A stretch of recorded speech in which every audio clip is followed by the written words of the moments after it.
After 10 years of the silent treatment from my wife, I finally saw the return of her first love. Overjoyed, I threw my arms around him, kissing and hugging him, hinting that he should be a scumbag and seduce my wife while also letting it slip that I was about to file for divorce. As expected, the manipulative bastard understood immediately. Soon enough, my wife, who was as cold as a block of ice, was all over him. Even our son started calling him Dad. I knew the time was right, so I made the call. "Hello, Mrs. Williams. The 10-year agreement is up. Chloe and the boy have someone to look after them now. It's time for me to leave." "Ethan, you need to think this through," she warned. "If you divorce her, you have to return the millions in assets and company shares, leave with nothing, give up custody of your son, and never see either of them again. Can you really accept that?" "I accept," I said. "Mrs. Williams, don't try to talk me out of it. You know the real story between Chloe and me better than anyone. You see, Chloe Williams and her first love, Leo Anderson, were both from prominent old money families.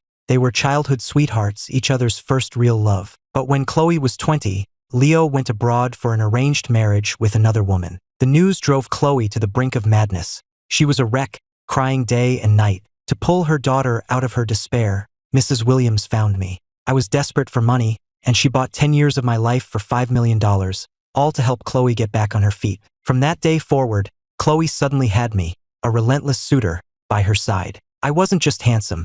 I was a talented Juilliard graduate in the prime of my life. Over time, thanks to my devoted admirer act, she grew accustomed to having a male attendant. With her mother fanning the flames, we eventually got married. The only problem was, she never saw me as anything more than a tool. When she was in the mood, she'd use me for the night. When she wasn't, I was just the family's live-in help. Over the phone, Mrs. Williams sighed. "Since you're determined to go, I'll honor our agreement and send you to Vienna to study music. The arrangements will take a week. As for the divorce, you'll have to bring that up with Chloe yourself." "Thank you, ma'am," I replied.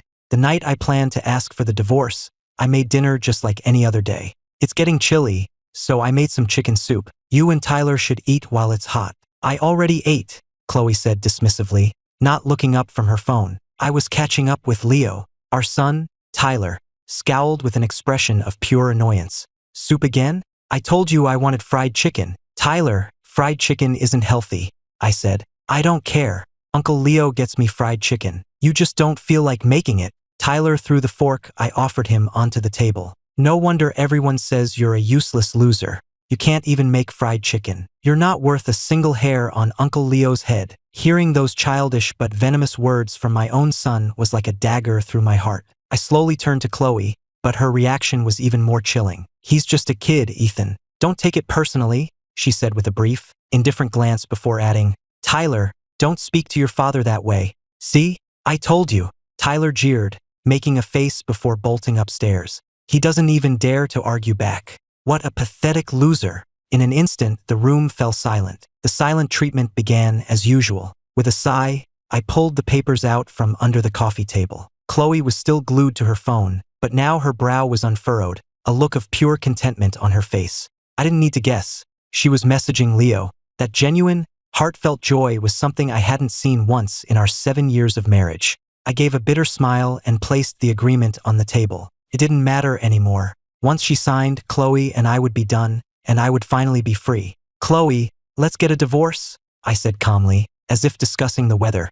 "I'll walk away with nothing." "MHM," she grunted, her eyes still glued to her phone. "You'll get full custody of Tyler, and we'll never have to see each other again. If that's all good, just sign here." "Okay," she replied just as carelessly. I was used to it. After 10 years of this, and now with Leo back in the picture, she couldn't even be bothered with the pretense. I handed her the pen, and she started signing without a second thought, only to pause on the final stroke. I glanced over and saw she was smiling at her phone screen. "Chloe, did you hear a word I just said?" She snapped back to reality, finished her signature with an annoyed flourish, and tossed the pen down without a glance at the document. "Is this about that charity gala for the company? Just sign for me on things like this from now on." With that, she stood up, walked to her bedroom, and shut the door firmly behind her. I watched her go, a wry smile on my face. Just as I thought, she hadn't been paying any attention at all. But it was fine. In 7 days, this would all be over, and I'd be gone for good. My wife, my son, this house, I was leaving it all behind. The next morning was cold, a sure sign of autumn. I woke up early to find Chloe's side of the bed already empty. After a quick breakfast, I finished packing my belongings and boxed up every last thing that reminded me of them. The scarf I'd knitted to try and win her over, the old baby bottles from when Tyler was an infant, all of it went into the trash cans by the curb. Just as I was finishing, a Rolls-Royce pulled into the driveway. Tyler leaped out of the car first. Seeing me by the trash cans, he gave me a disgusted shove. "What are you doing digging through the garbage? You're so embarrassing. Is dinner ready yet? I want fried chicken." Looking at the boy I had raised for 6 years, my heart twisted. The cold feeling was quickly replaced by anger. "If you want fried chicken, go ask your Uncle Leo." Tyler's face was a mask of shock. It was the first time I had ever spoken to him that way. Just then, Chloe walked up with Leo in tow. "Ethan, Leo's having some work done on his place, so he'll be staying with us for a few days. You don't have a problem with that, do you?" This was the first time I'd actually met him face to face. He had a natural charm, with refined features that hadn't aged a day despite his own marriage. It was no wonder Chloe was still hung up on him. In contrast, I, who had once been young and handsome myself, now looked haggard and worn down by years of thankless work.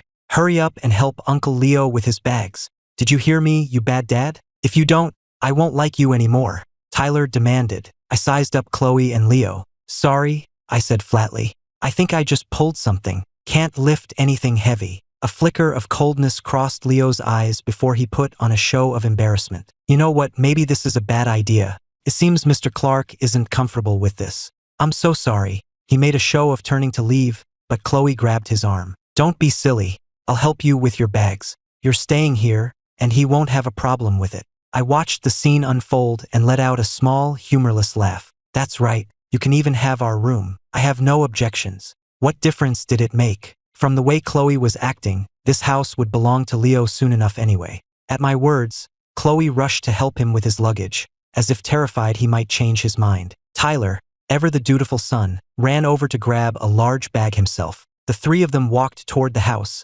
laughing and leaning on each other like a perfect little family returning from vacation. "What are you just standing there for?" Tyler yelled back at me. "Go make dinner. I want fried chicken, and Mom and Uncle Leo want seafood to build up their strength." Being ordered around like a short-order cook was normal in this house. This time, however, my response was different. "I can't," I said. Chloe stared at me, stunned. In all our years together, it was the first time I had ever refused her. Before she could say anything, Leo sighed dramatically, playing the victim. "I'm so sorry. I knew I shouldn't have come. I'm just an outsider after all. I don't deserve to have Mr. Clark cook for me." He picked up his bags and started walking back to the car. "This has nothing to do with you," Chloe snapped, her glare fixed on me. "You said you had no objections. What kind of game are you playing now?" I replied calmly, "There's no food in the fridge. I can't cook." Since I was leaving, I hadn't gone grocery shopping, and I had no intention of cooking for them anyway. After 10 years of biting my tongue, I wasn't gonna back down now. Hearing this, Tyler threw a fit. "I told you he was useless. Now he won't even buy groceries. Are you trying to starve us? You don't deserve to be my dad. I want Uncle Leo to be my dad." A flicker of triumph showed in Leo's eyes before he put on a sanctimonious expression. "Tyler, you shouldn't speak to your father that way. It's very disrespectful." "I'm sorry, Uncle Leo. I'll watch my tone," Tyler replied meekly. "Well, since there's no food here," Leo said smoothly, "why don't we go to that steakhouse we passed on the way? I'll even order you your own plate of fried chicken." "Uncle Leo, you're the best," Tyler exclaimed, hugging his leg. Chloe watched them with a fond smile, a picture of domestic bliss. The three of them piled into the back seat, and Chloe told me to drive so Leo could rest. The whole way there, the back of the car was filled with laughter as Leo played games and chatted with Chloe and Tyler, treating me like I was their chauffeur, completely invisible.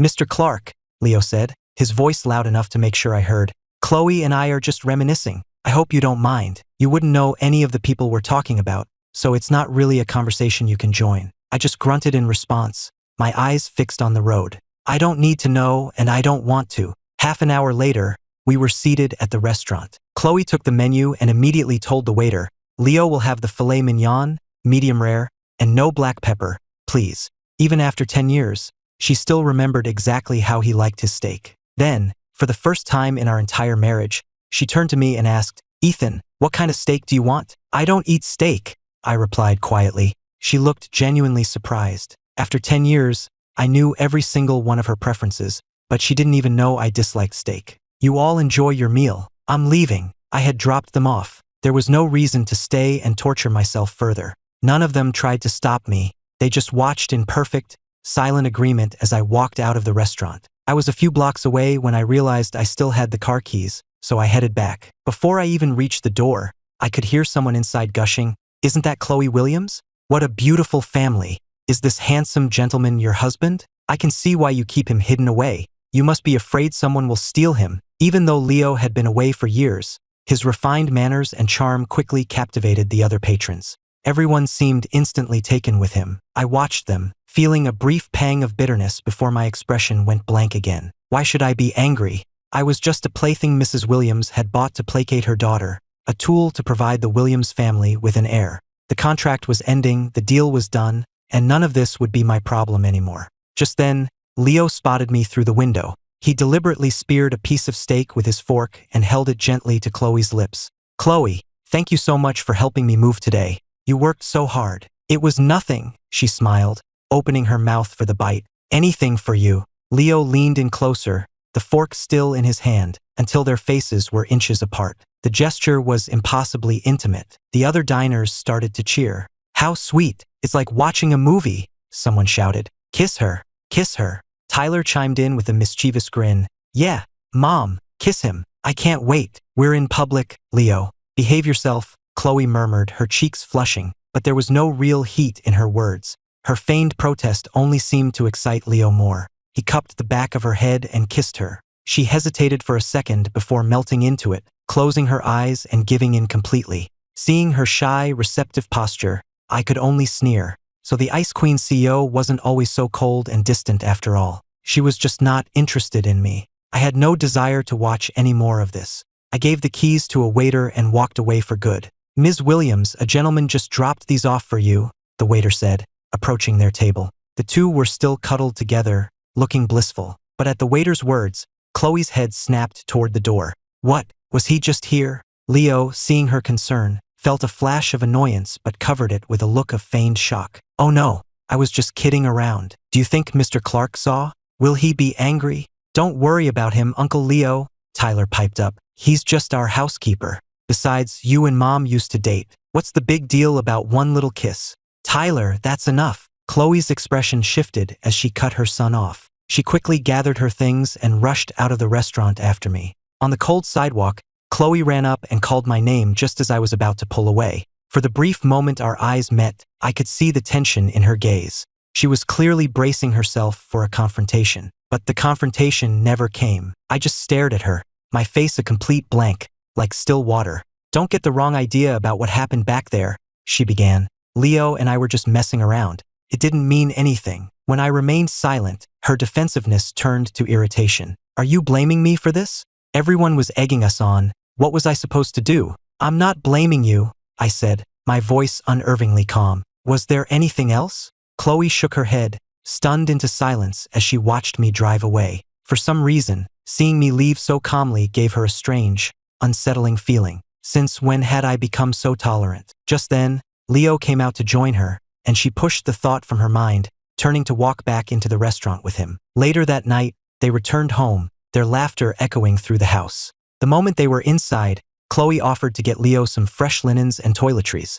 Of course, having never done a single chore in her life, she had no idea where anything was. After a moment's hesitation, she resorted to ordering me around. "Ethan, come find some sheets and a toothbrush for Leo." I silently retrieved the items, handed them to Leo, and then retreated to my study, shutting the door firmly behind me. Leo clutched the towel I'd given him and sighed loudly in the living room. "It seems Mr. Clark is still hostile toward me. Maybe it's better if I find a hotel tomorrow." "Nonsense, you'll be more comfortable here," Chloe said, her expression unreadable. "He's just been acting strange today. Don't pay him any mind." Tyler immediately grabbed Leo's hand. "Uncle Leo, my dad's sleeping in the study, so you should sleep in the master bedroom with us tonight." "Oh, I don't know if that's appropriate," Leo said with false modesty. "Well, you're our guest. We can't make you sleep on the couch," Chloe chimed in. "Well, all right then," Leo said, reluctantly accepting their invitation. Less than 30 minutes later, my phone buzzed with a series of iMessages from him.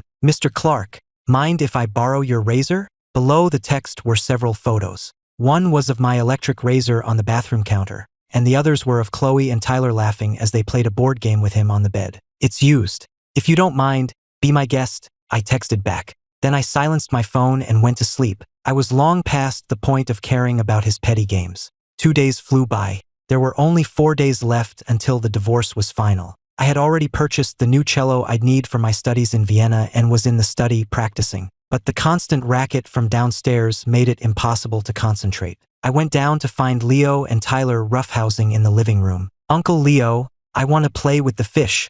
Can you get the fishbowl down for me?" Tyler shouted, pointing excitedly at the small bowl on top of the bookshelf. "Stop," I said, walking over quickly to block them. "You can't play with the fish. Find another game." Tyler had a history of playing with the fish in that bowl, which usually involved tormenting them half to death and leaving me to deal with the aftermath. I had tried many times to teach him to be gentle with living creatures, but all it earned me was his resentment and scorn. I wasn't about to let him destroy the 2 little goldfish I'd been taking care of for the past 2 years. "You just don't want me to have any fun," Tyler snarled. Leo seized the opportunity. "Ethan, they're just a couple of goldfish. How much could they possibly be worth? Don't be such a killjoy and crush the kid's spirit." "They may not be worth much, but I'm trying to teach him to be kind," I said. "And what's kindness worth?" Leo sneered, poking me in the shoulder. "You're so kind. Did it help you hold on to your wife? Did it help you protect your family?" He was always vindictive, and ever since I'd stood up to him, he'd been looking for ways to humiliate me. "I only protect what's important to me," I said, placing the fishbowl back on the shelf. "And frankly, these fish are more important to me than anything you just mentioned. If you think Chloe and Tyler are such treasures, you're welcome to them." My words left him flustered and angry. "Keep acting tough. I don't believe you've been married to Chloe for 10 years and feel nothing for her. If you know what's good for you, you'll get the hell out of here. Don't make me get physical." This time, I didn't even bother to argue. I just turned to walk away. A vicious look crossed Leo's face as he lunged for the bookshelf, intending to grab the fishbowl and smash it. I reacted instantly, reaching out to secure the bowl. We struggled for a moment, and in the tussle, the bowl slipped and crashed to the floor. Glass shattered everywhere, and sharp fragments sliced into both my arm and Leo's leg. At that exact moment, Chloe appeared at the top of the stairs. Seeing the mess, she rushed down the stairs, going straight to Leo's side. Her face was a mask of panic and concern as she inspected his leg. "Leo, are you hurt?" "I'm fine," he groaned, collapsing dramatically to the floor and clutching his thigh, putting on a great show of being in agony. "You are not fine. I'm calling an ambulance." Chloe was frantic. She found the first aid kit and fussed over Leo, carefully bandaging his minor cut. Only after she was done did she turn to me, her face cold as ice. "Explain," she demanded, gesturing to the broken glass and the flopping fish on the floor. "It was his fault," Tyler immediately shouted, pointing an accusing finger at me. "He tried to take the fishbowl from us, and Uncle Leo got hurt protecting me." "Ethan, you promised you wouldn't cause trouble," Chloe said, her voice dripping with accusation, her eyes like chips of ice. "How could you attack Leo behind my back? How could you be so cruel?" "Cruel?" I clutched my own bleeding arm, my voice shaking with disbelief. "I've taken care of those fish for 2 years, and they were the ones who tried to destroy them. Can't you at least get the facts straight before you attack me?" I thought, foolishly, that the truth might matter to her, but she just grew angrier. "So what if you've had them for 2 years? They're just fish. Are you saying they're more important than a person? You will apologize to Leo right now. Apologize to Uncle Leo. You're a bad guy," Tyler echoed, shouting at the top of his lungs. They looked ready to continue their tirade, but the wail of a distant siren cut them short. They immediately helped Leo to his feet and rushed him out the door, never once glancing at my own injury. I stood there in a daze for a long moment before crouching down to gently scoop up the 2 dying goldfish. A sharp pain shot through my heart, and it was only then that I realized my arm was throbbing. The cut was much deeper than Leo's, but Chloe had used all the bandages on him. I had no choice but to wrap my shirt tightly around the wound and drive myself to the nearest urgent care. As a doctor was stitching me up, I overheard some nurses talking in the hallway. "Did you hear? That Chloe Williams from Williams Corporation bought out the hospital's entire supply of that new imported painkiller just for Mr. Anderson. She's got an entire wing of nurses assigned to his VIP suite just to take care of him," one of them said. "Wow," the other replied. "What a devoted woman. I'd kill for a wife like that." "A devoted woman?" I thought with a bitter laugh. "A woman who flirts with her ex in front of her own child and treats her husband like a servant? If that's what a devoted woman is, they can have her." After leaving the clinic, I got a call from the Vienna Music Academy. To finalize my admission, they needed me to submit a new composition to demonstrate my skills hadn't atrophied. I found a recording studio out in the countryside, far from the city, to record the piece. The rolling fields and distant hills of the countryside were a breath of fresh air, literally and figuratively. For the first time in 10 years, I felt like I could finally exhale. For the next 2 days, I completely disconnected from the world, immersing myself in the peace and quiet. Slowly, I began to rediscover the musical talent I had buried for a decade. With just 1 day left before my flight, I finally finished the piece and emailed it to the academy. The moment I turned my phone back on,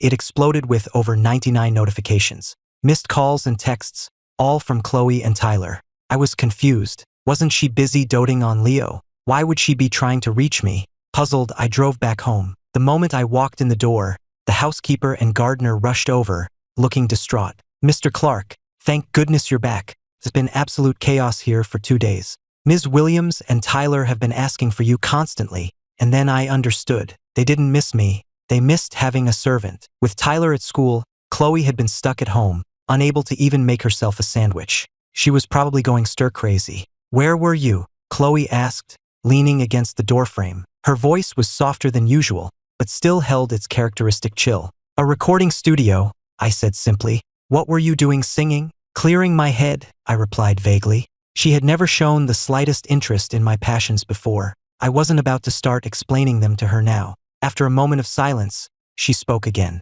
"Listen, about the fishbowl. Don't take it personally. Leo is our guest, and he's always been a bit spoiled. It was only natural for me to take his side. He's moved out now, and you said you weren't angry, so let's just drop it and not fight over something so trivial again." It was the closest she'd ever come to an apology, but her tone was still grudging, as if I were somehow still at fault. I knew the only reason she was even talking to me was because she'd had no one to wait on her for 2 days. I said nothing and turned to go upstairs for my bags. "Wait," she called out, stopping me. She lifted a brand new fishbowl from a nearby table. "I picked this out myself, as compensation." I actually smiled at that. "No, thank you. They were just fish. They're dead. It's over." I was leaving soon. There was no point in starting over. Besides, the fish I cared about were gone. A new bowl couldn't change that. "Really?" she asked, looking at me as if I were a stranger. My lack of reaction seemed to make her deeply uncomfortable. I slept in the study again that night. The next morning, I woke up and made breakfast for Chloe and Tyler, just as I always had. When I set the steaming hot oatmeal on the table, Chloe stared at it with a distant, hazy expression. She probably thought everything was back to normal. What she didn't see was me checking my flight information on my phone as they ate. An hour later, she left with Tyler for a Williams Corporation charity gala, never once mentioning it to me.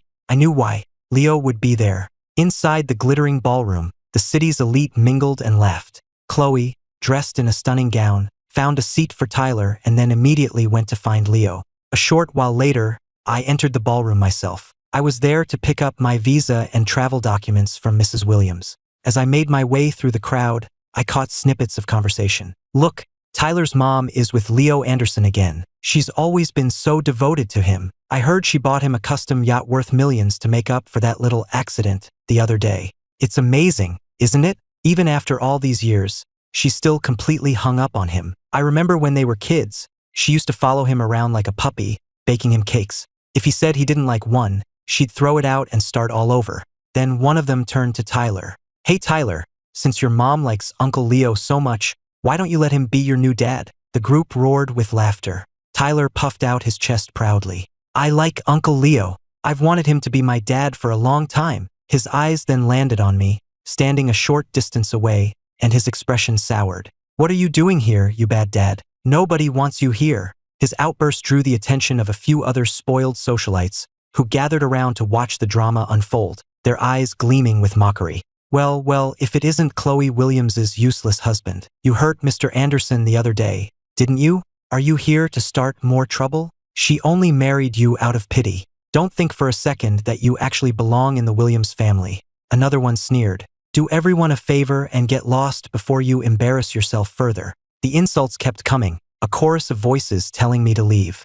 I had no desire to engage with them. I turned and continued toward the second floor to find Mrs. Williams. I'd only taken a few steps when Tyler charged at me, shoving me hard from behind. I stumbled. My foot landed on a discarded champagne cork, and I went down hard on the marble staircase. There was a sickening thud as my head hit the edge of a step, and I felt a warm trickle of blood. Tyler stood over me, tears streaming down his face as he screamed, "Just go away! Stop trying to ruin things for Mom and Uncle Leo." The realization that my own son had pushed me sent a chill through my entire body. I fought through the searing pain, using the banister to pull myself up. Blood was streaming down my face, a shocking sight. "Tyler, what did you do?" Chloe cried, rushing over. She instinctively reached out to help me. "Ethan, let's get you upstairs. I'll get that cleaned up." But before her hand could touch my arm, a waiter hurried over. "Ms. Williams, Mr. Anderson is very drunk. He's asking for you." Chloe's brow furrowed, and for a split second, she hesitated. "Ethan, I can manage," I said, my voice raspy as I pulled myself up the stairs.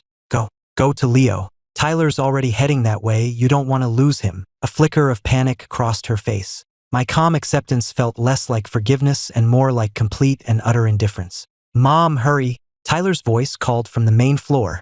"Uncle Leo is sick." Chloe hesitated for one last moment, then turned and ran back down the stairs, calling over her shoulder, "Just wait here for a few minutes. I'll take care of Leo and be right back." The moment she was gone, I continued up the stairs and knocked on the door of Mrs. Williams's private suite. When she opened it and saw the state I was in, she gasped. "What happened to you? Let me call for help." "There's no time," I said. "My flight to Vienna is soon." "Your flight? Must you leave in such a hurry?" Seeing the determination in my eyes, she sighed heavily. "I know you've had a difficult time with our family these past years. If you're truly set on leaving, I won't stand in your way. Here are your visa and travel documents. Let me know if there's anything else you need." "Just one more thing," I said. "Please, don't tell Chloe or Tyler where I've gone. I don't want to be disturbed." "Thank you, Mrs. Williams." The sky outside was clear and bright. I picked up the suitcase I had left by the entrance and looked up. As of today, the Williams family was no longer my problem.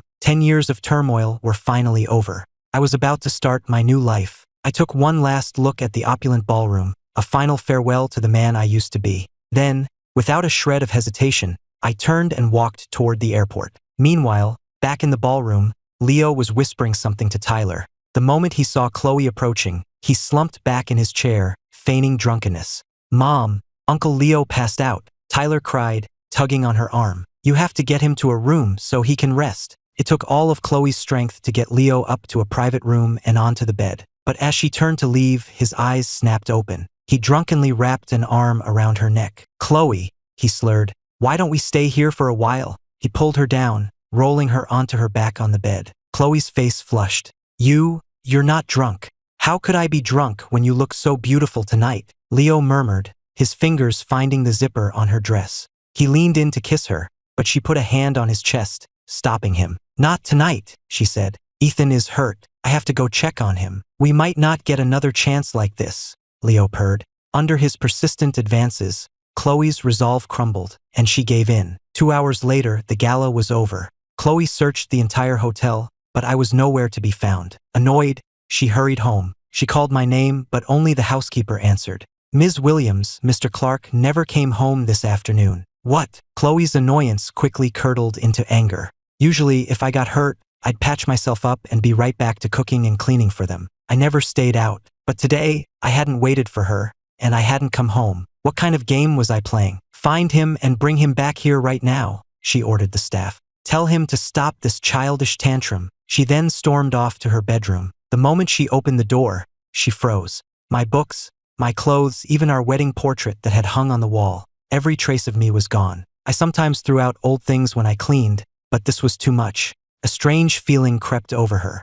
Her eyes darted around the room, finally landing on a folder on the nightstand. She picked it up. The moment she saw the bold letters on the cover, her face darkened. "Divorce agreement." She flipped it open, her hands trembling with disbelief. The agreement stated that I was voluntarily relinquishing all claims to the Williams family assets and company shares, and even terminating my parental rights to Tyler. And there, on the final page, were both our signatures, Ethan Clark and Chloe Williams. It all came rushing back to her then. A week ago, when I'd asked her to sign something, she had been so engrossed in her iMessage conversation with Leo that she'd signed it without even looking. She never imagined it was the divorce papers. Chloe angrily crumpled the papers into a ball and threw them into the wastebasket. "What a joke," she muttered. In her mind, I was the doormat who had served her and Tyler without complaint for a decade. Would I really dare to abandon them and walk away from a life of luxury, just because Leo was back? No, it was impossible. She was convinced this was all just a threat, a tactic to get her attention and win her back. The more she thought about it, the more certain she became. I was just trying to scare her. I come crawling back soon enough. After all, I was the man who loved her so much he'd once drank himself into the hospital to impress her. The man who had sacrificed all his pride for her. No one on earth loved her more than I did. As if in a trance, Chloe walked out to the living room and sank onto the sofa to wait for me to come home and apologize. But hours passed, evening fell, and I never appeared. Her phone rang. It was her assistant. "Ms. Williams, we've checked every hospital and clinic in the city. There's no sign of Mr. Clark. It's like he's vanished." How is that possible? The unflappable CEO, for the first time, sounded panicked. She hadn't wanted to be the one to call first, but now she had no choice. She dialed my number. "We're sorry. The number you have dialed is no longer in service." The call wouldn't connect. My number was disconnected, and she was blocked on all messaging apps. The gravity of the situation finally hit her. In a panic, she decided to go look for me herself, but she quickly realized she had no idea where to even start. In 10 years, she had never bothered to learn where I went or what I did. Just then, Tyler came home from soccer practice, bursting through the door. "Bad dad, make me dinner.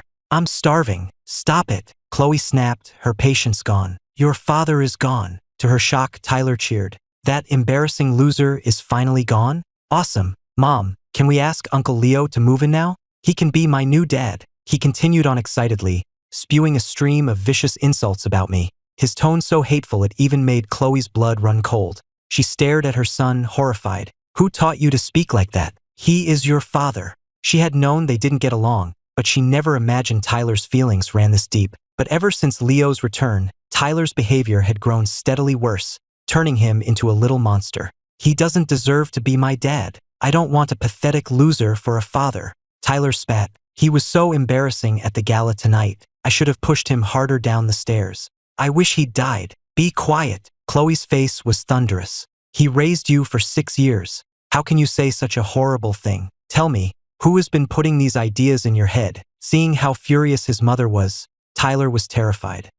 It was Uncle Leo," he stammered. "He said Dad was a loser and that the kids at school would make fun of me for having a father like him." Just as Tyler finished speaking, Chloe's phone buzzed with a text from her assistant. "Ms. Williams, we've just confirmed it. The Anderson family is bankrupt. Leo didn't come back for you. He came back for the Williams Corporation fortune. Please don't let him fool you." So this was all Leo's manipulation. Chloe collapsed onto the sofa, a crushing pain in her chest that made it hard to breathe. She couldn't believe that the man she had idealized for so many years was nothing but a selfish, conniving liar. He had done all of this just to get his hands on her family's money, using every dirty trick to drive me away. After everything I had endured, after finally leaving, would I ever be willing to come back? "I have to find Ethan," she resolved. "Then I'll deal with Leo." Chloe shot up from the sofa and immediately began mobilizing all her resources, ordering a citywide search for me. She finally saw the truth, and now, she was determined to find me. For days later, a lead finally came in. Someone remembered seeing me go upstairs to her mother's suite at the gala. Chloe immediately drove to her mother's estate. "Mom, where did Ethan go?" she asked the moment she saw her. "Did he come to see you?" "Let him go, dear," Mrs. Williams said calmly, as if she'd been expecting her. "You two never had any real feelings for each other anyway. And now that Leo is back, I've watched you two since you were children. You were always meant to." "Mom, how can you still be pushing me toward Leo?" Chloe interrupted, shuddering. Now that she knew his true nature, the thought was repulsive. "I may have loved Leo once, but I never, ever agreed to divorce Ethan." "You didn't agree? Then how exactly did you get divorced?" Her mother's question left Chloe flustered. What could she possibly say?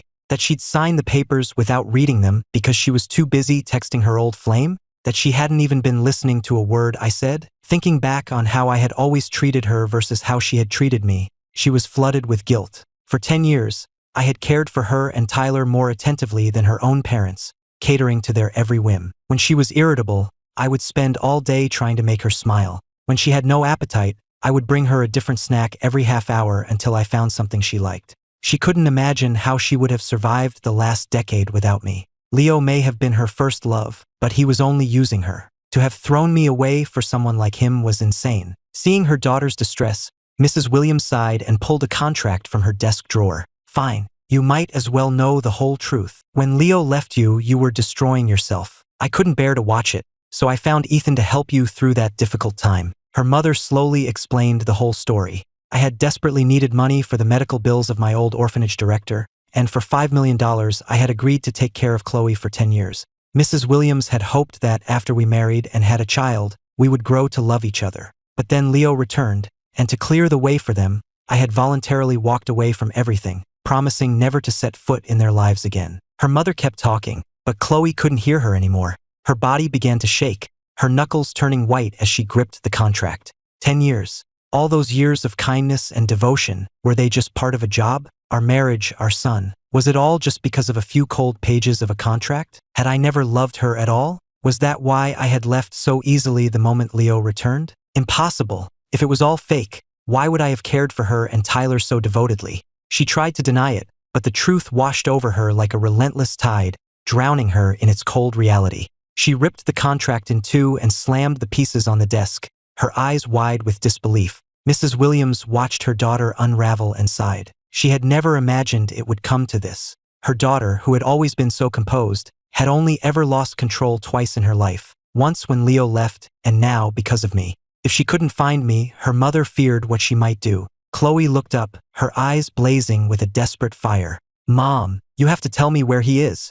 After a long hesitation, Mrs. Williams finally relented and agreed to help. But when her contacts checked, they found I had changed my flight at the last minute, covering my tracks completely. The news hit Chloe like a physical blow. I was determined to disappear from her life forever. Don't despair, her mother said quickly. I know he was headed to the Vienna Music Academy. That's a start. The rest is up to you. Okay, Chloe said, a flicker of hope returning. A lead was all she needed. She immediately arranged for a private jet to take her to Vienna. But when she got home to pack, she found Tyler walking in the door with Leo. Chloe, where are you going? Leo asked, eyeing her suitcase. What's it to you? Chloe's voice was cold and impatient. Looking at him now, all she felt was disgust. Leo looked surprised but quickly pasted on a concerned expression. Are you not feeling well? I can take you to a doctor. Get out of my way, she snapped. I'm going to find Ethan. The name Ethan left Leo speechless. So that's why she'd been avoiding him. She'd been looking for me.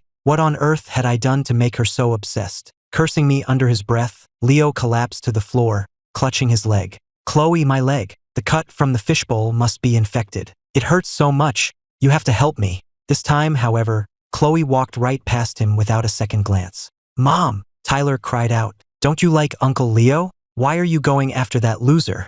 Who are you calling a loser? Chloe whirled on him, her eyes blazing. The man who raised you? The father you drove away with your cruelty? You dare call him a loser? She then turned her glare on Leo. And you? Have you been feeding my son these words? Do you have a death wish? A cold sweat broke out on Leo's forehead, but he tried to play dumb. Chloe, what are you talking about? I don't understand. Still playing games? She snarled. Do you think I'm an idiot? She ripped the bandage off his leg. The small cut underneath was completely healed. There was no sign of infection. You schemed to drive Ethan away. I was going to deal with you later, but since you've brought it up, we can settle this now. Leo had never seen her this furious. He went pale with fear. He knew exactly how ruthless she could be and what would happen now that he was exposed. Chloe, please, let me explain. I only did it because I love you. Ethan was never good enough for you. We've loved each other since we were children. Come back to me. I'll take care of you and Tyler for the rest of our lives. He scrambled to her feet, looking up at her with pleading eyes, trying one last time to appeal to her emotions. Chloe threw a folder of documents in his face. Is this how you take care of someone? At 19, you abandoned me for an arranged marriage. Now that you're bankrupt, you come crawling back to steal my family's money. Her eyes were glacial, filled with a profound disappointment. I was a fool to have wasted so many years loving you. The file contained everything her assistant had dug up, the details of his family's bankruptcy and his entire scheme to swindle her. Leo stared at the papers, his face ashen, unable to form a single word of defense. Chloe didn't spare him another glance. She simply made a call, and a few minutes later, her security team dragged him out of the house and delivered him straight to his creditors. The creditors had been hesitant to act, fearing the Williams family's influence. Now that they knew he was getting no money from her, they would show him no mercy. No, Chloe, please. I'm sorry. he screamed as they dragged him away. As Leo's screams faded, Tyler stood frozen, too scared to meet his mother's eyes. Chloe looked down at him, her expression hard.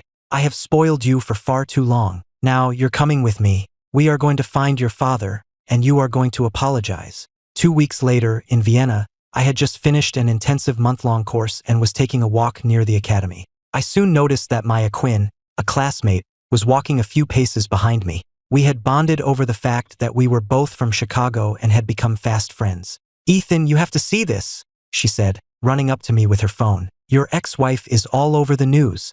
Apparently, she dumped that scumbag Leo and is now traveling the world with your son, looking for you. Oh, was all I said, feeling nothing. Chloe's life had nothing to do with me anymore. For 10 years they treated you like dirt, and now that they regret it, they're hunting you down like you're their property? Do they think you're just some servant they can summon at will? Maya said indignantly. If she shows up here in Vienna, I swear I'll give her a piece of my mind. It's okay, Maya. Don't be angry on my behalf. My life is good now. There's no point in letting the past ruin it, I said, turning down a side street. Anyway, I have to get home and make dinner for Lily.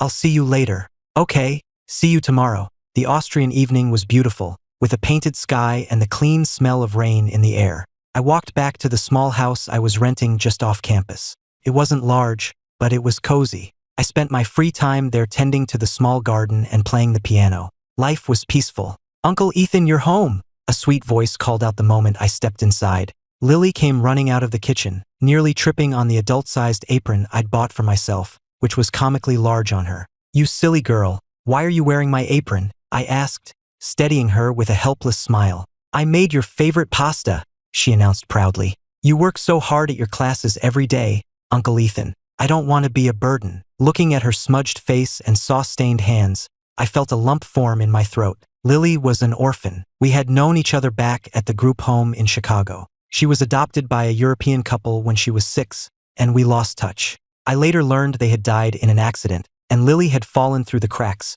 eventually being trafficked to Vienna, where she ended up on the streets. Shortly after I arrived in Vienna, I dropped my wallet on the street. It was Lily, starving and homeless, who picked it up and chased me for 5 blocks to return it. It was an incredible coincidence, and her kindness and honesty are what brought us back together.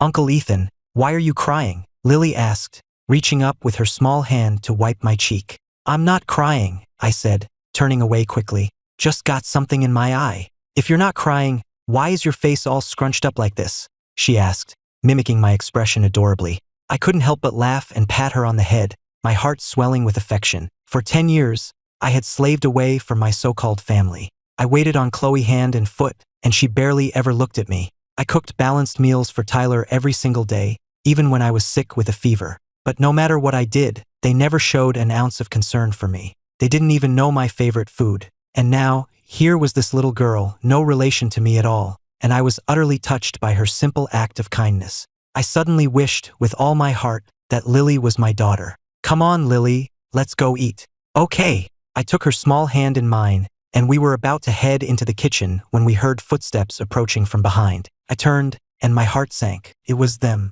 the 2 people I had spent a month trying to escape. Chloe and Tyler stood there, their hair disheveled and their clothes damp with rain, looking utterly miserable. They had been in Vienna for 2 weeks, searching for me relentlessly, and had only just found my address. I stared at them in silence, then turned to go back inside. Chloe rushed forward and grabbed my arm. Ethan, please don't go. Ms. Williams, I said, pulling my arm free, my voice devoid of all warmth. What do you want? It's been a month. Won't you please come home with us? She pleaded. I'm sorry, but my life is here now, and I'm happy. If there's nothing else, I'd like you to leave, I said, my voice flat and cold. Panic flickered in her eyes. We can work this out. Just come back, and I'll give you anything you want. You like this little house? I'll buy you a mansion with a 10-acre lot and hire a team of gardeners to tend the grounds for you. And you love music, right? I'll hire the best tutors in the world to teach you personally. Chloe, I interrupted, my voice tight. We are divorced. Please don't bother me again. At my words, Lily wrapped her arms around my leg and glared at Chloe and Tyler. Go away. You're not welcome here. Seeing how close Lily was to me, Tyler was overcome with a sudden, fierce jealousy. The servant who used to be at his beck and call was now doting on this strange little girl. Who do you think you are? He snarled. rushing forward and trying to pry Lily's hands off me. Let go of him. He's my dad. 2 weeks of searching had left him frustrated, and my refusal to return was the last straw. He took all his anger out on Lily. He's not your dad, Lily cried, her grip tightening. You can't take him from me. Tyler pulled at her arm until it was red, and she started to cry, but she refused to let go of my leg. She knew that if she let go, she would be all alone again. She also knew, somehow, that my life with them had been painful, and she didn't want me to go back. I'll protect you, Uncle Ethan, she sobbed. I don't have anyone else. I can't lose you too. Her words were like a knife in my heart. For the first time in a decade, I felt true white-hot rage. I raised my hand and slapped Tyler across the face. He stumbled back, his eyes wide with disbelief, before bursting into tears. You hit me? You hit me for this stray. I slapped him again, the sound echoing in the small yard. Chloe stood frozen in shock. Watch your mouth, I said, my voice dangerously low. For 6 years, I loved you and cared for you, and this is what I get? An ungrateful, spoiled brat. If I don't teach you a lesson now, someone else will do it for me later, and they won't be so gentle. You are a Williams, not my son. Our relationship ended the day you pushed me down those stairs, the day you chose him over me. My words only made him cry harder. He might not have understood everything I said, but he understood the most important part. I was done with him. He didn't have a father anymore. Mommy, Daddy doesn't want me anymore, he wailed, running to Chloe. She met him with a slap of her own. Now you cry, she demanded. Where were these tears when Leo bought your loyalty with a piece of fried chicken? Where were they when you were helping him bully your own father? She grabbed Tyler's arm and forced him to his knees. Apologize to your father. Now. I'm sorry, Dad. I know I was wrong, Tyler sobbed, bowing his head to the ground over and over. I know you were just trying to help me. I shouldn't have said those things. His forehead was red and scraped against the concrete, a thin line of blood appearing. But he didn't stop. For the first time, he seemed to understand the pain he had caused me. Ethan, Chloe began, her voice thick with emotion. We were wrong. We took you for granted. We were selfish. And we are so sorry. Her eyes were red-rimmed, her voice choked with unshed tears. We see that now. Leo has been dealt with. He'll never bother us again. Can we please start over? The proud, untouchable Chloe Williams, heiress to a fortune, was begging me to take her back. But I didn't hesitate for a second. No, I said. What? Her eyes filled with shock. Did you never love me? After 10 years together, did you feel nothing for me at all? No, I said, my face a placid mask. Everything I did for you was just part of the contract. I'm just a regular person. What right did I ever have to marry into the great Williams family? What right did I have to your love, or to compete with your precious first love? I was never worthy of real affection. My words were like daggers, and I watched them sink into her heart. She stared at me, her breath catching in her throat. The man who once had eyes only for her, who had always met her with a smile, now wouldn't even spare her a glance. She had never seen this cold, distant version of me, and she was finally beginning to understand the true depth of the wounds she and her son had inflicted. Ethan, she started, but I had already turned away. I took Lily's hand and led her inside, leaving Chloe with my final words. I never loved you. Not in the past, not now, and not in the future. The contract is fulfilled. Let's just call our time together what it was. A ridiculous charade. I led Lily inside and shut the door, closing them out of my life for good. Lily glanced back at the closed door, then hugged my arm tightly. Inside, the house was warm and bright. Lily and I sat at the table, eating the pasta she had made, laughing and talking. Outside, the last of the daylight faded, plunging Chloe and Tyler, standing alone on my doorstep like abandoned children, into darkness. After that day, a pile of expensive gifts appeared on my doorstep every morning, always topped with a bouquet of fresh roses. I would just laugh and toss the roses into the trash. Even after all those years,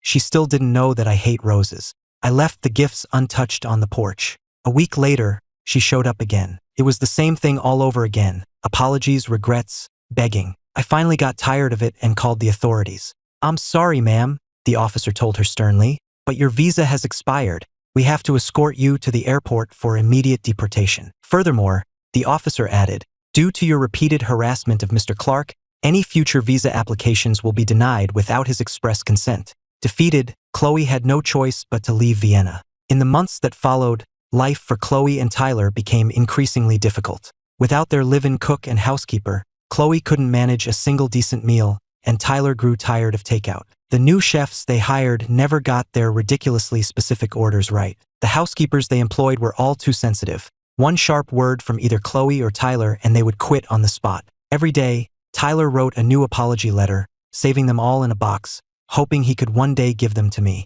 Chloe, meanwhile, exhausted every avenue trying to contact me. The withdrawal was agonizing. She scoured her phone for photos of me, but could only find a handful where I was accidentally in the background of a selfie she'd been sending to Leo. How is this possible? She wondered, a sharp pain in her chest. Did I really never care about him at all? She was finally learning the true meaning of, you don't know what you've got till it's gone. In those first few days after I left, she had told herself she just missed having a servant. But now, knowing the truth, she realized she had fallen in love with me long ago. Her willingness to marry me, her acceptance of our physical relationship, it wasn't about the contract. It was real. It was just that Leo's memory had been so bright, it had blinded her to the love growing in her own heart. Only when the illusion shattered could she see what was real. Ms. Williams, I have a lead. The call from her assistant came just as Chloe was sinking into despair. Tell me, she said, her voice sharp with anticipation. Mr. Clark was a regular donor to a specific group home in Chicago. It's the one he grew up in. The assistant continued, apparently, he's very close with the director. She might be able to get in touch with him. Chloe flew back to Chicago immediately and went straight to the group home. In the director's office, she placed several expensive gift bags on the desk and explained that she needed help contacting me. The director pushed the gifts back across the desk. Take these back, she said coolly. I can't accept gifts from the Williams family. She looked at Chloe with wary eyes, knowing this visit wasn't just a social call. To protect me, the director had quietly returned every donation the Williams family had made since my departure. She knew their money always came with strings attached. Director, you misunderstand. I'm not here to buy your favor. I just need a little help, Chloe said, her voice sincere.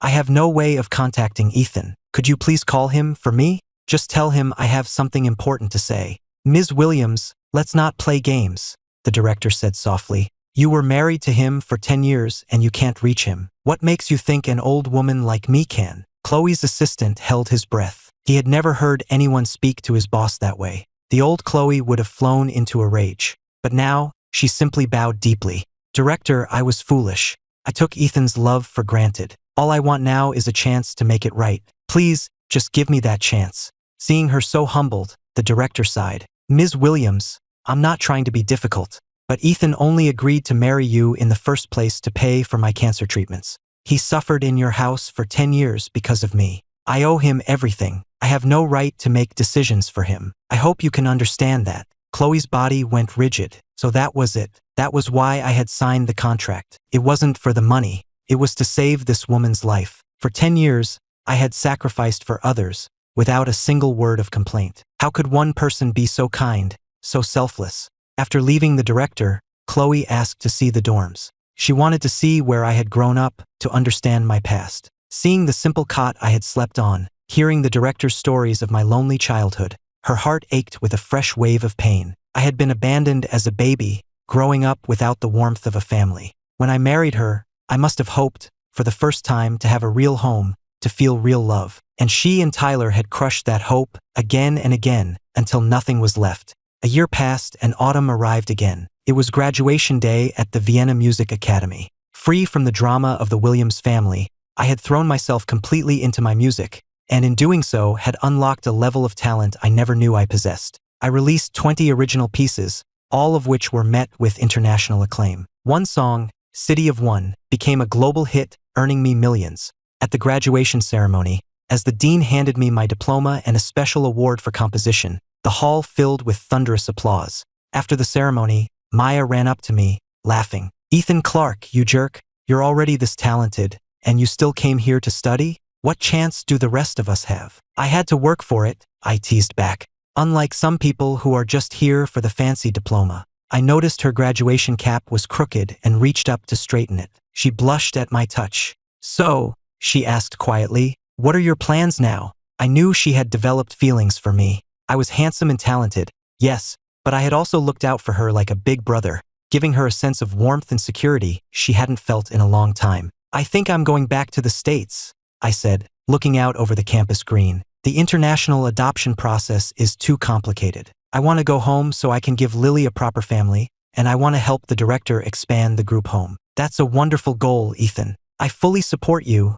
Maya said, patting my shoulder. And the Quinn family has a little bit of pullback in New York. If the Williams family ever tries to bother you again, they'll have to go through me first. I'll be sure to thank you properly then, Miss Quinn, I joked. We talked for a while longer before I said I needed to go pack. Maya insisted on walking me home, clearly reluctant to say goodbye. Why don't I come back to Chicago with you? She suggested, her voice soft. We could start a duo, write music together. I shook my head. You have a bright future ahead of you, Maya. You should go back to New York. Your father will be worried. I knew how she felt about me, and I was fond of her too. She was bright and full of life, but the gap between us was immense. I was 8 years older, and our backgrounds couldn't have been more different. I didn't want to hold her back, so I tried to keep a respectful distance. Come on, I just want a change of scenery.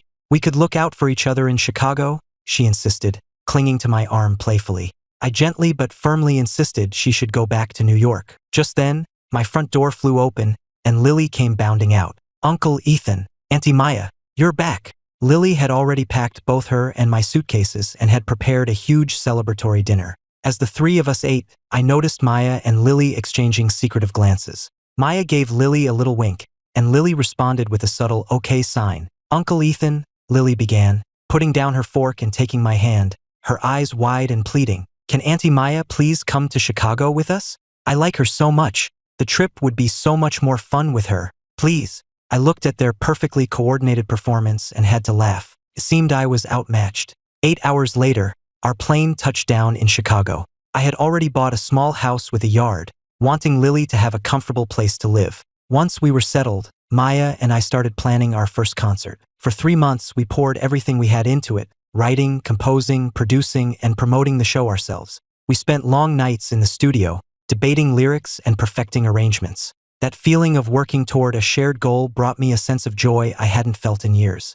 On the night of the show, the venue was packed to capacity. As I was waiting backstage, I happened to glance at the VIP guest list. 2 names jumped out at me, Chloe Williams and Tyler Williams. Ethan, Maya said, coming up behind me, do you want me to have security remove them? She was worried they would cause a scene and ruin the show. But I just smiled. What's there to be afraid of? Tonight, they're just 2 people in the audience. This is our first show, Maya. We can't let anything distract us. Don't worry, she said, her confidence returning. I won't let them. The stage lights flared to life. The opening chords of our first song filled the air, and Maya and I walked out onto the stage to a roar of applause. A sea of glow sticks lit up the darkness, but in the middle of it all, Chloe's face was a dark storm cloud. She watched Maya and I sing together, our voices blending in perfect harmony, and quietly tucked the custom Ethan light-up sign she'd brought back into her purse. She had spent 3 months planning this grand gesture, hoping to win me back tonight. But seeing me with Maya had shattered that dream. Mommy,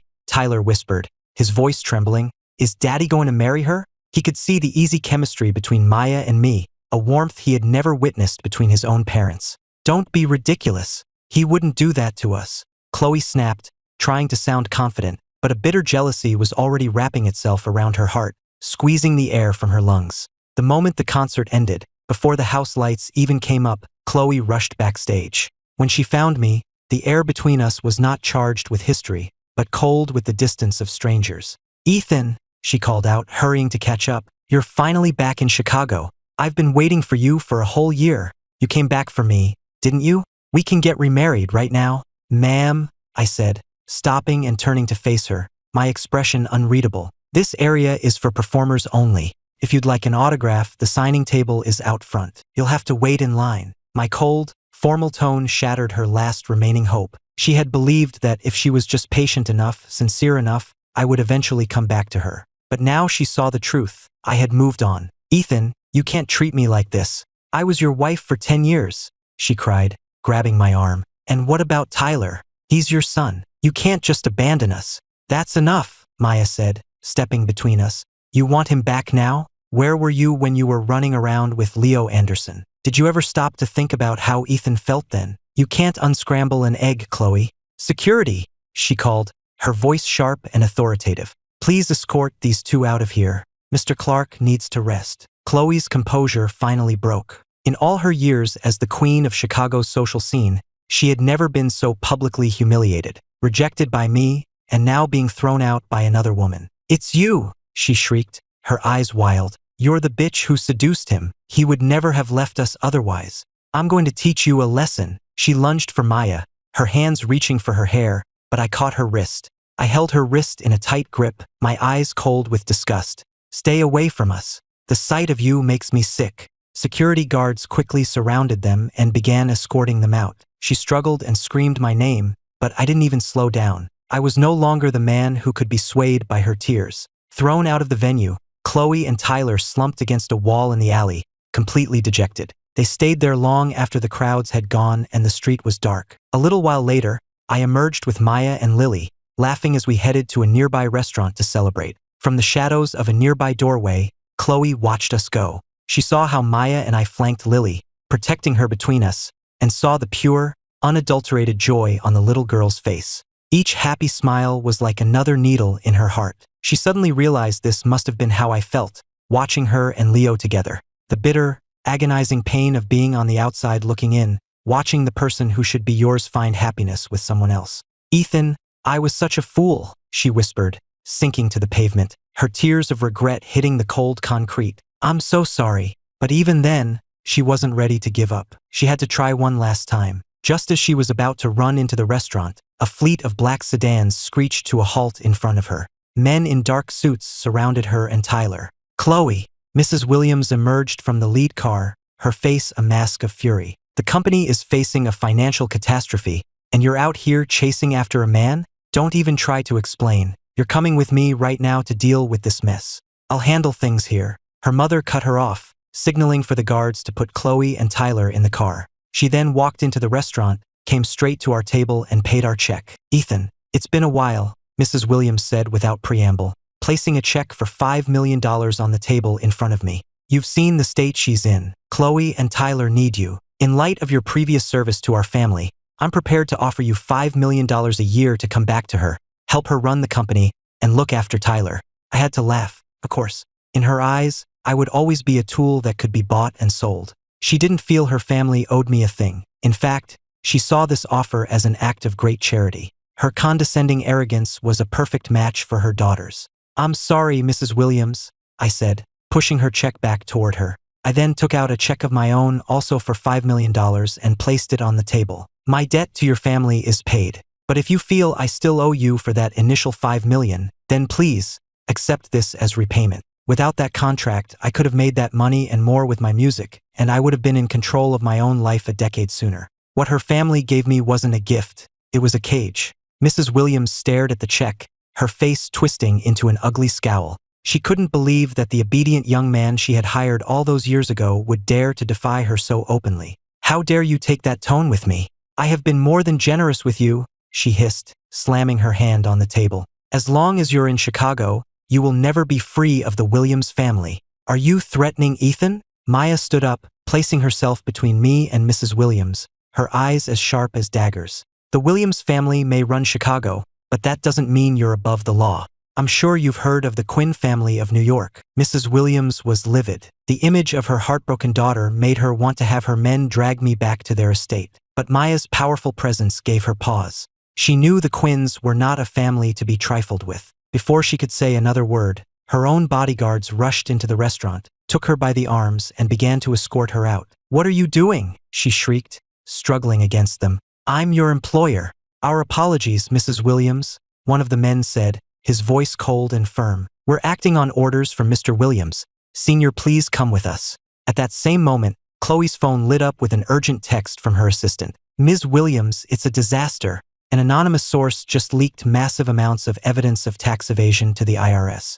They're here. We're facing hundreds of millions in fines. The board is in an uproar, and the shareholders are demanding your resignation. What do we do? Chloe stared at the message, completely numb. She never imagined something like this could happen. She fumbled with her phone, trying to call her top executives, but after a year away, she was completely out of the loop. She could only sit in the car, staring blankly at the screen. Just then, a text from an unknown number appeared. It was Leo. Chloe, you cost me everything because of that loser Ethan. I haven't forgotten. Wire $20 million to my account, or I'll leak even more of your company's dirty secrets and watch your stock price hit zero. And then it all made sense. During their brief reunion, she had carelessly let slip some of the company's more sensitive secrets. She never dreamed he would use them as blackmail. She was sick with regret. She hated herself for being so blind, for mistaking a jackal for a prince. Most of all, she hated herself for not cherishing the one person who had truly been good to her. Compared to my quiet devotion, Leo wasn't fit to shine my shoes. I'm such an idiot, she sobbed, slumping against the car seat. Why didn't I see it sooner? Why didn't I appreciate Ethan? The powerful Chicago businesswoman, who once had it all, was now facing complete ruin, utterly alone. Useless girl. Get out of the car, a voice roared from outside. Chloe looked up to see her father, his face a thundercloud, flanked by bodyguards who were dragging her mother along with them. Dad? She stammered, her voice trembling with fear. What are you doing back? Her father had been managing the family's international holdings for the past decade and hadn't set foot in Chicago in all that time. She never dreamed he would return now. Silence.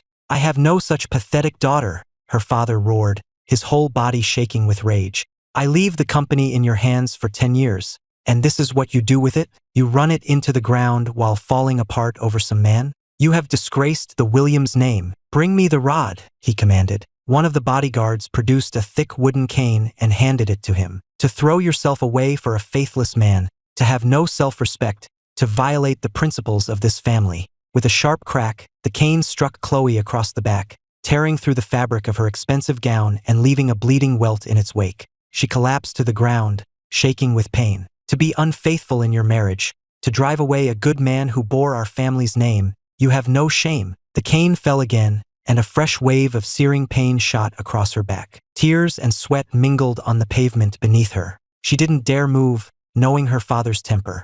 Any resistance would only make it worse. Mommy, Tyler cried, throwing himself over her to shield her from the blows. He glared up at his grandfather. Don't you hit my mom. Well, her father said, his voice dangerously soft. So the Williams family has raised a disrespectful little brat who dares to defy his elders. Since you're so eager to protect your mother, you can take her punishment for her. He raised the cane and brought it down hard on Tyler's small back. The boy screamed, tears streaming down his face, but he didn't move from his mother. That's enough, Mrs. Williams cried, rushing forward. Stop it. They know they were wrong. Her husband backhanded her across the face. You dare to stop me? This is your fault. You spoiled her rotten. You've ruined this family, you foolish woman. I was only trying to help my daughter, she sobbed, clutching her cheek. Help her? By ruining an innocent man's life? You've been running things for too long. You think you're God. Her father sneered. If I hadn't gotten here when I did, you would have started a war with the Quinn family of New York. Do you have any idea what they could do to us? You would have destroyed this family. The three of them huddled together, enduring his verbal assault, crying until their eyes were swollen. Chloe's body and heart ached in unison. Thinking of her father's words, of all the pain I had endured, she raised a hand and slapped her own face, twice. A small penance for her monumental foolishness. Sir, the situation at the company has been stabilized, an aide reported, entering the room. And we have Mr. Anderson. Two guards followed, dragging a terrified and disheveled Leo behind them. The moment Leo saw Chloe's father, he fell to his knees, begging, Mr. Williams, sir, please have mercy. I'll never do it again. It was all my fault. Please don't blame Chloe. You are the source of all this trouble, you pathetic stray, Mr. Williams said, his voice dropping to a deadly whisper, his eyes cold and merciless. You dare to threaten my family? It seems you haven't learned your lesson. Today, I will teach it to you permanently. Autumn in Chicago is always rainy. I took the profits from the concert and drove through the downpour to the group home. It was the first thing I wanted to do now that I was back. The moment the director saw me and Lily, the weary lines on her face melted into a joyful smile. Ethan, Lily, you're back. I've been hoping you'd visit ever since you left. We've been busy preparing for the concert. I'm sorry we didn't come sooner, I said, handing her a check for $200,000. This is for the home. It's all for my music, so you don't have to worry. And there's one other thing. I'd like to talk to you about formally adopting Lily. The director looked surprised. You want to adopt her? Yes, I said, stroking Lily's hair. I don't want her to ever feel alone again. I want to give her a real home. That would be wonderful. Lily is a good girl, and I know you would take care of her, the director said, smiling fondly at Lily. Then she sighed. There is one issue, however. According to state law, a single man cannot adopt a minor female child. You would need to be married. A wife? Where was I supposed to find a wife? I was stunned. I looked down at Lily, a feeling of helplessness washing over me. I had never considered this complication. Just then, a cheerful voice rang out from behind me. You could marry me. I turned to see Maya standing in the doorway, a bright smile on her face and a basket of fruit in her hands. Don't be ridiculous, Maya.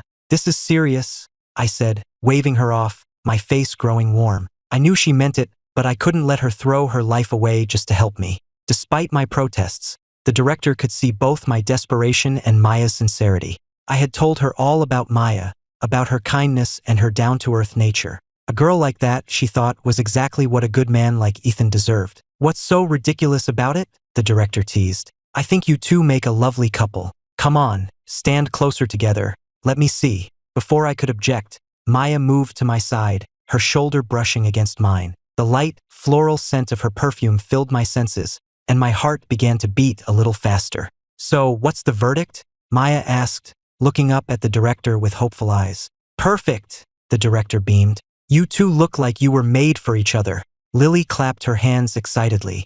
I think so too. Auntie Maya can be my new mommy. Hearing her sweet, earnest voice, Maya and I both burst out laughing. I looked at the sincerity in Maya's eyes and the hope on Lily's face, and my reservations began to melt away. Maybe it was time to stop letting my past hold me back. Maya deserved to be taken seriously, and I deserved a chance at a new life. If she was willing to take this leap of faith with me, the least I could do was be brave enough to meet her halfway. 2 days later, Maya and I were officially married. We celebrated at home with a huge meal. Lily sat between us, happily serving us food and chattering away. Daddy, Mommy, can you have a big wedding after the holidays?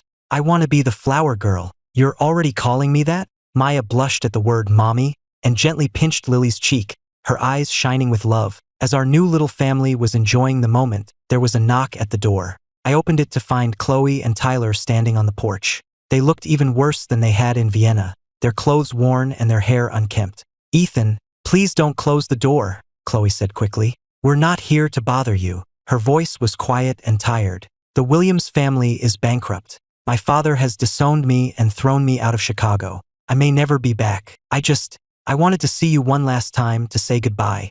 Okay, is there anything else? I asked calmly, making no move to invite them in. Keeping our distance was the best thing for everyone. And her eyes drifted past me to where Maya and Lily sat at the table, her expression a mixture of pain and regret. I hope you'll all be very happy together. That happiness could have been hers, but she had thrown it all away. Daddy, Tyler asked, his voice small and timid, can I have one last hug? I promise I'll be good from now on. I'll listen to you. I'll never make you angry again. I looked into his red-rimmed eyes, and my resolve softened. No matter what he had done, I had loved him for 6 years.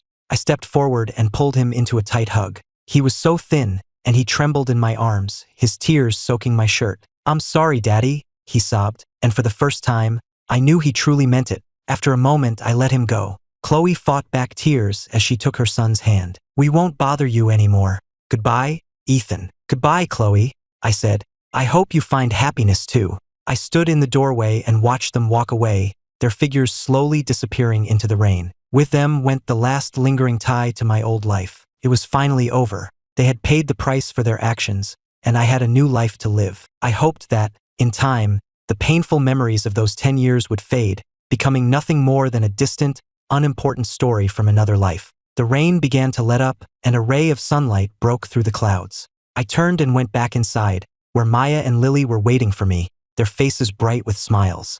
My future was full of warmth and hope.